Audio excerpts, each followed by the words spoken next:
On this week's episode of Theme Park Worldwide, the show, I'm going to be talking to you about a brand new inverted roller coaster that could be coming to Stockholm over in Sweden. I've also got news on a brand new ride coming to Ferrari World in Abu Dhabi, some news from Europa Park in Germany, and also from M&D's in Scotland. I'm Shawn Sanbrooke, this is Theme Park Worldwide, the show, and that means it's time to cue those titles.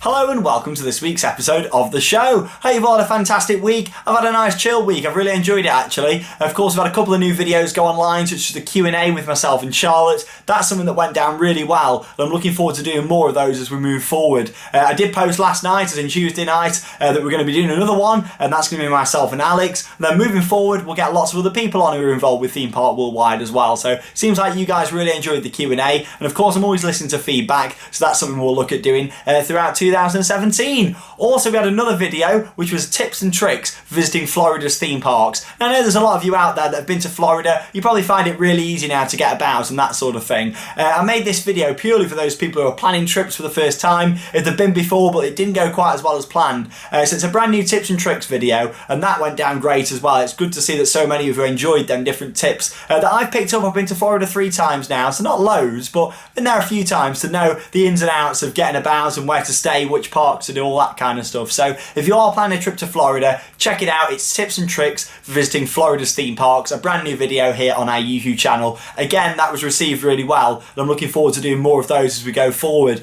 Quite a few people who live in the UK have asked for some more of those for the Europe parks, like Fantasyland, Europa Park, so we will look at doing those as well. I mean, of course, there is one out there already about the European parks. It's got them all bundled into one video, but I will look at doing some separate videos and also some new parks that I visited last year that won't have been in that video, and of course the ones we visit this year as well. So that's something I'll look into doing. And people who live abroad or outside of the UK have commented and asked, can we have some of these for parks in the UK? Something I never even thought about doing that one, but it's great that so many of you commented and said, why don't you do some for the likes of Thorpe Park, Legoland, Alton Towers? So again, that's something that I'll do throughout the year, and that's going to be an ongoing thing. Not really a series, so to speak. It's not going to be weekly or every couple of weeks like Planet Coaster and the show. It's going to be, you know, they'll be going online constant throughout the year, but not on set dates, so to speak. So whenever I get around to filming those, I'll add them here to our YouTube channel. Apart from that, it's been a really nice week. Lots of other videos going online, a couple of on-ride and off-ride POVs, and obviously as I go to all these parks and film the vlogs, there's so much other content that doesn't make it into the vlog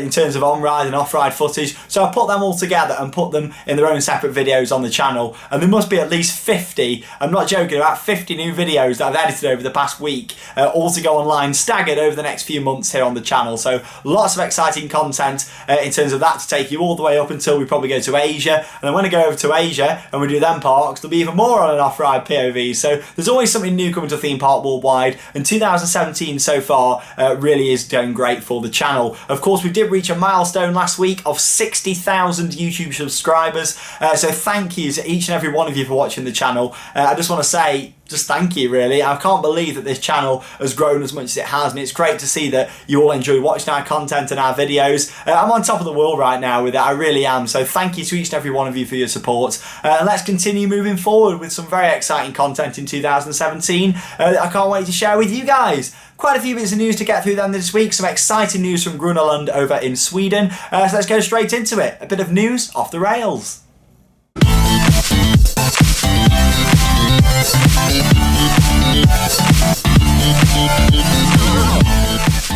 Very exciting news to talk about then first, and that is on a brand new ride coming to Gröna Lund over at Stockholm in Sweden. Now, I've never been to this park, but it looks absolutely awesome. Quite a small park with a lot jammed in, it seems, with this one. It looks great, some awesome coasters and other rides there. Of course, they've got their brand new Intamin drop tower, which is opening there this year as well. Kind of similar to Falcon's Fury in the fact you're going to be tilting down, looking at the floor, except instead of it being a big round gondola, the sort of separate ones, which is interesting. But that looks great, and that's opening this year, so definitely a lot to go and see. I want to get out there. I will definitely go there before this B&M gets put in, but it's very exciting. Yes, a B&M inverted coaster. Now this is subject to planning permission, but this thing looks absolutely awesome. If all goes well, it's going to open in 2020, so what, 3 years to go until this ride could potentially open, subject to planning permission. So have a look at an image of this ride then. So it's coming up next to me just here. I mean, look at that, very impressive already to see. If you look at the white areas there, the buildings that are marked out, you've got some existing rides on there as well. So you can see how this is going to be quite a compact ride and fit into a very tight space at this park.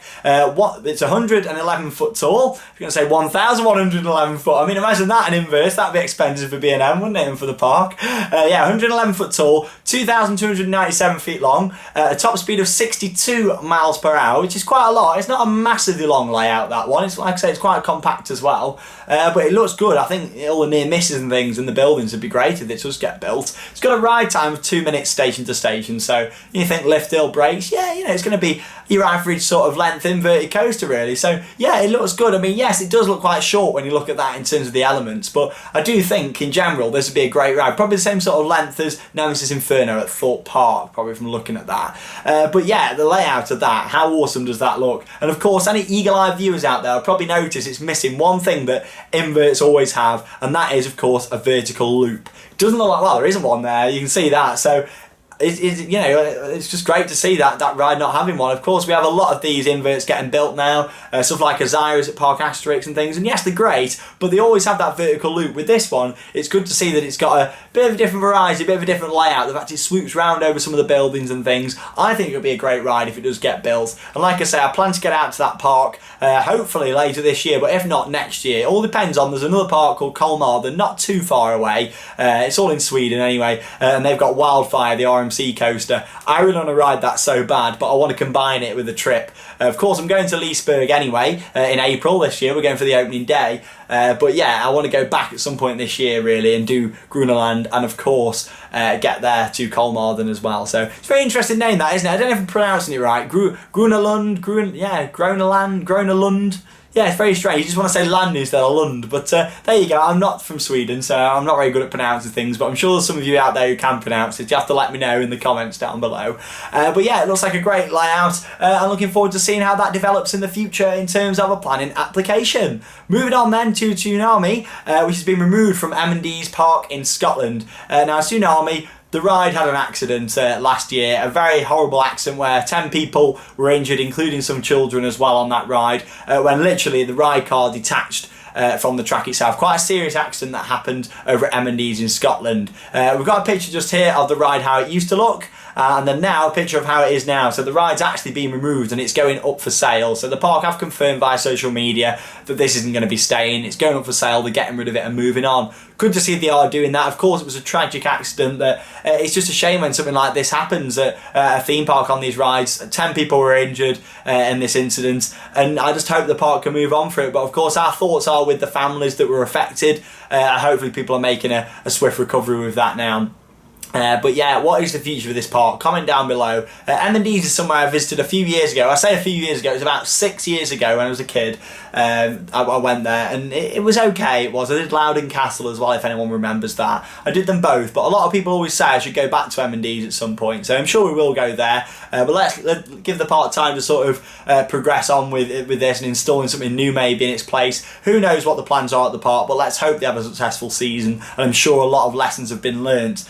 Well, both at M&D's and other theme parks in the UK, stuff like the Smiler incident at Alton Towers and a few other fair accidents and things over the last couple of years. There's been a fair few things in the UK, so hopefully all these theme park operators will move forward in terms of maintenance to prevent anything like this happening again. Some more positive news again though now, and that is from Europa Park. They've got a brand new series that launched just a few days ago, showing the sort of work taking place and the story going on behind their brand new flying theatre. At the moment it's going by the name of Flying Over Europe. They're saying that isn't going to be the official name of it. It's Project V, the code name. But if you look on some of the concept art for it and stuff, I mean, when we was there earlier in the year, when we went to Christmas, last year, feels like it was only a few weeks ago we was there, me and Harry. But yeah, we went there, walked around the preview area. saw the ride in construction, walked through the preview centre, and you could see it said flying over Europe. So yeah, it's a name what they were obviously thinking about, but there's rumours saying that's going to be now the name of the first film, in case they change the film in the future, all that kind of stuff. So we don't know the official name at the moment, but this story is great. It's sort of about the adventure club of Europe, so to speak. So it's like a story of this professor who's designed a flying machine and saying that the Wright brothers did it before him and all this, and he's trying to do better. I'm not too sure. I put translate on YouTube. If you ever put them on the captions, it's quite funny and watch it coming up. But I'm impressed with the story. It's been developed by Mac Media. That's their sort of sideline project that Europa Park have got going on, along with Mac Rides, all these other different companies and things. So yeah, it's interesting to see. But if you want to go, the best thing to do, go and watch it for yourself. I'll put a link in the description down below to the Mac Media official YouTube channel where people can go and watch this video. So yeah, it's got a very interesting storyline. It looks like as well in this video that it's about 6 minutes long, I think, and you've got some very different scenes in there which I think look quite similar to what's going to be in the queue line, so like old bookcases and designs for old flying machines, all that kind of stuff. I think it's going to have a really deep storyline. I think it'll be a lot better theme than Soaring anyway, which is literally corridors like you're in an airport. I know that's the whole idea of that ride, but it's a bit of a cheap way out with theming, whereas this, you're going to walk in and think, wow, yeah, this is amazing, chandeliers and all sorts probably. So yeah, very exciting to see at Europa Park. Make sure you do check that video out. Like I say, the link is down below in the description, and of course we'll keep you up to date here on Theme Park Worldwide. We have got a trip booked out to Europa Park for this summer in July, so I can't wait to get out there. I'm sure the new ride will be open by then as well, and we'll get and check out Project V and give you our review here on the channel. Final bit of news then this week from Ferrari World in Abu Dhabi.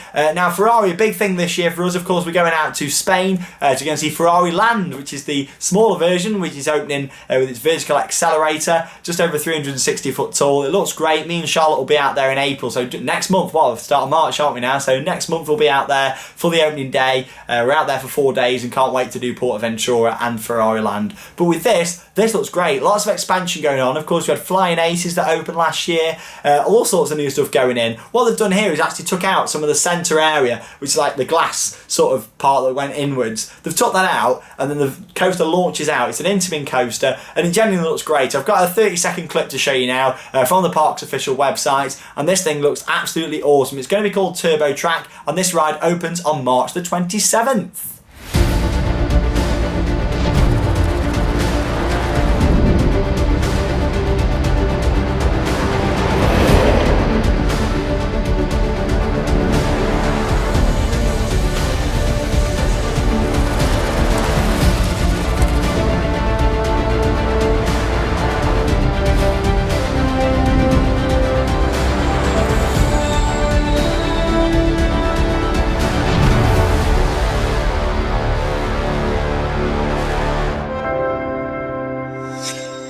I think that looks like a great investment for the park. I mean, the fact they put in a big new coaster last year, they've gone in this year and put another one in. They're doing well. It's good to see the sort of looking at the competition in the local area. I mean, Dubai and all that sort of area of the world has got a lot developing in terms of theme parks. I'd say that's developing more at the moment than Florida is in terms of mass expansion. So you got Dubai Parks and Resorts, that's got a Legoland, Motion Gate, Bollywood Parks, all that kind of stuff. Six Flags coming in the future. You know, lots going on in that whole area. So yeah, it's good to see that they're expanding that, which is awesome. Hope you enjoyed News Off the Rails then this week. And last week, I know a lot of you did enjoy the return of Name That Coaster. It went down great, but what ride was it? It's time to reveal it as we move into Name That Coaster. You're like a roller coaster, move and shake me side to side. Yes, then I know, but I'm making you ride like a roller coaster. So as always, throughout the week, I went through all the comments on last week's episode of the show, and there was one ride that a lot of you thought it was. Bear in mind, there was quite a few other people that had a few other ideas on what rides there was. Bear in mind, there was a few people out there that did actually get this ride correct, but not as many as you'd think. A lot of people did comment with the big one, the Pepsi Max big one at Blackpool Pleasure Beach. It was not the big one. I can see where you were coming from, because the big one, that sort of Arrow Hyper, does have a very interesting sound with the lift, doesn't it? More like a doom doom doom doom doom. And you could, that was a bad impression, wasn't it, the lift hill? But yeah, you could sort of hear that going on. Yes, I can see where you're coming from, but what you could actually hear in the sound clip was not the chain. It wasn't that, or the anti-rollbacks. What it was actually the braking on this ride. There was a few people that got this right. It actually was Rhino Coaster at the West Midlands Safari Park, and that sound clip was taken from our vlog when we visited last summer. But there you go, yeah, Rhino Coaster. So it's good, isn't it? Just for fun. Let's have another one then for next week. Now this one is a UK-based roller coaster yet again. It's one that I have experienced. Well, I've done every coaster in the UK, but yeah, it's one that I've experienced, and I'm sure you guys will have fun trying to work this one out. It's a little bit easier, I think, than the last one. As quite a few of you struggled, I thought I'll make it a little bit easier. But yeah, Rhino Coaster for last week. Here is this week's Name That Coaster. Please release your seatbelts. Stop. There we go, so a little bit longer this week. All you need to do, remember, it's just for fun. Comment below on the video. If I think that you are struggling, I will comment on a few people's posts and maybe hint towards different things. But again, it's all for fun. There's no prize or anything involved in it at this stage. Who says that won't happen later on in the year? Who knows? But at the moment, it's just for fun. Let's get you all practiced up, and who knows what will happen moving forward. But yeah, there we go. That was this week's Name That Coaster. Keep commenting. I'll help you out in the comments down below, and I'll reveal it next week.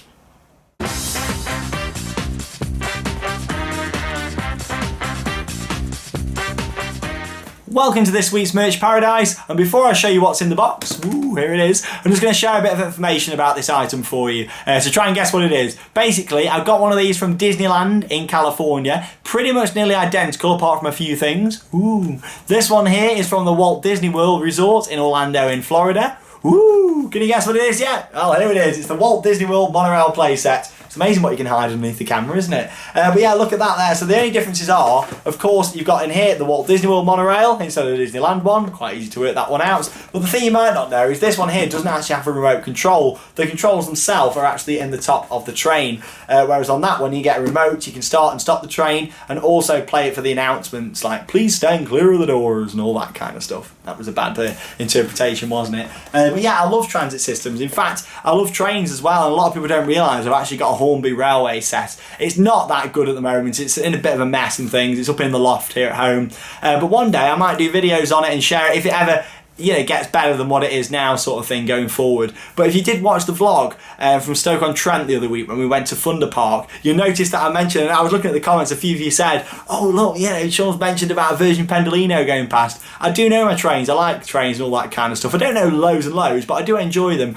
So yeah, there you go, a bit of interesting fact for you there about myself. I do like trains and transit systems and monorails and all that kind of stuff. If you do want to see a video of me talking more about this, but the Disneyland version of this product, all you need to do is check out the video here on the channel. If you look just down below in the video description, you'll see I've put a link to when I did a video all about the Disneyland set. I set it up in the conservatory, play with it, give you a bit of a demo of what it's like. So yeah, so make sure you check that out. It is now time for Question Time on Theme Park Worldwide, the show. Questions, questions, questions everywhere. Next up then, it's question time, and the first one this week has come from Michael, who has asked Valhalla with all the effects working at Blackpool Pleasure Beach, love how you got that in there, or Chapass at Phantasialand. I struggle, to be honest, when it comes to picking my favourite rides over the others and that kind of stuff, and it changes a lot, but today I'm going to go with Chapass at Phantasialand. It's a gorgeous ride. I love the whole Mexican theme to it, the soundtrack, the whole technology behind it, the fact the boats move to the side in one of the scenes, all that kind of stuff. I love it to bits. Valhalla, a fantastic ride. Blackpool do a really good job of looking after it, but there's certain parts of it that do look tired sometimes, and of course the effects are quite unreliable, so yeah, I am going to go for Chapass, but Valhalla, I love it to bits. It's definitely one of my favourite rides in the world, and it is a stunning experience. So thank you very much for your question. Bradley has asked my favourite hybrid coaster in the world. Without a doubt, it is Twisted Colossus at Six Flags Magic Mountain. I really enjoyed riding it in 2015, but I just wish it was dueling like it's supposed to. I mean, that high five element would have been a lot better if it was dueling. The interaction with the other inversions would have been great, but overall I enjoyed Twisted Colossus. So yeah, thanks for your question there, Bradley. Nathan has asked if I could visit any theme park in the world with Charlotte, where would it be and why?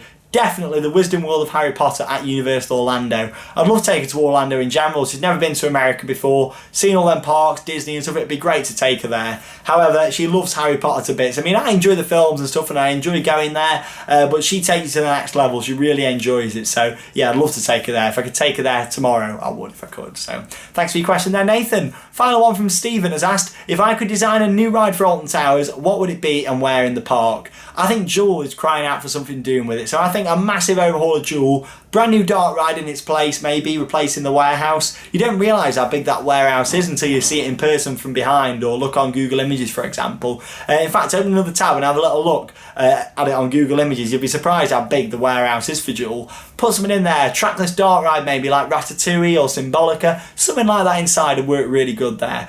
Keeping that family haunted house feel as well. So thanks for your question. If you would like to send in a question for this week's episode of the show, all you need to do is send it in via our Facebook page, send over a private message and Charlotte will get back to you. We'll put it in next week's episode of the show, not this week's as it's already been on.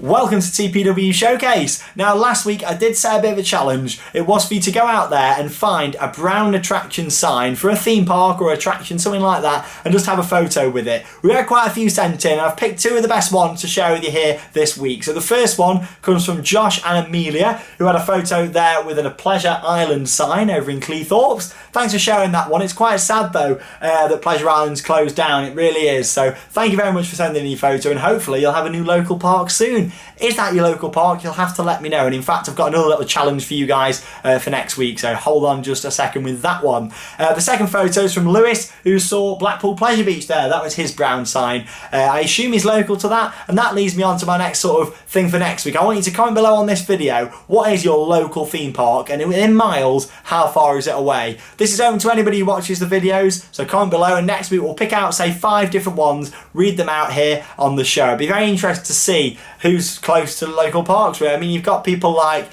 who live in America who might be close to Cedar Point, all that kind of stuff. Imagine that being so close to the likes of Topfield Dragster and all that kind of stuff. God, I'd love it. In Europe, you might live close to Disneyland Paris or Toverland, somewhere like that. So comment below and I'll pick 5 out to read on next week's showcase. So other things then this week, we've got the birthdays. Happy birthday to Dan and happy birthday to Lorna from all of us here at Theme Park Worldwide. Happy birthday to you.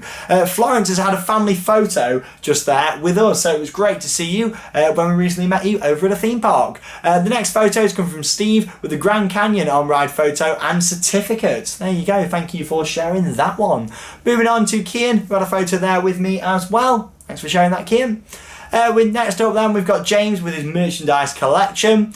Moving on from that, Sam with a keyring collection. That's quite cool, I like those. You got Dylan with a selection of theme park maps. And finally, now this one's quite cool, you got someone called Harry who has got 72 pop badges that is collected from various theme parks and attractions. So there you go. Thank you very much for sending in all your photos. If you would like anything to appear on the showcase next week, of course, as I mentioned, you can comment below on this video where is your closest theme park, and I'll pick out 5 for next week. And also you can send in any photos or birthday requests via our Facebook page. Thank you very much for watching this week's episode of Theme Park Worldwide, the show. Lots of new videos to come online this week, including the brand new Q&A with myself and Alex, more on and off ride videos as we get even closer towards the UK theme park main season kicking in. Coming up in the next sort of month, we're going to have vlogs from Alton Towers, Thorpe Park, Legoland, Chessington, and of course some other theme parks opening here in the UK. Thank you very much for watching. I'm Shawn Sanbrooke. This was Theme Park Worldwide, the show, and that means it's time to cue those credits. Bye guys.